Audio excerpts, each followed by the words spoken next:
And ఈరోజు special ఏంటంటే ముద్దపప్పు అండ్ ఇంకా టొమాటో చట్నీ అనమాట.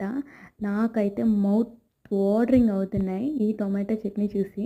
అందరికీ మామిడికాయ పచ్చడి అంటే చాలా ఇష్టం అనుకుంటా. టొమాటో చట్నీ కూడా చాలామందికి ఇష్టం ఉంటుంది కదా!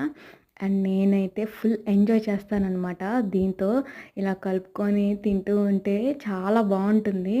అండ్ చిన్నప్పుడు నేను మా చెల్లి అయితే ఇలానే కలిపేసుకొని అండ్ రౌండ్‌గా బాల్స్ చేసామనమాట. అండ్ తనైతే నా ప్లేట్‌లో లాక్కొని మరీ తింటుంది. చూసారు కదా! ఇలా అయితే చేసుకొని తింటూ ఉండేదాన్ని. అండ్ ఇంకా తనైతే నా ప్లేట్‌లో లాక్కొని తింటూ ఉండేది. నాకు ఆ మెమరీ గుర్తొచ్చింది. అండ్ మీరు కూడా ఇలానే చేసుకొని తింటూ ఉంటారా? కామెంట్ చేయండి. And please subscribe my channel. Thanks for watching. Bye bye.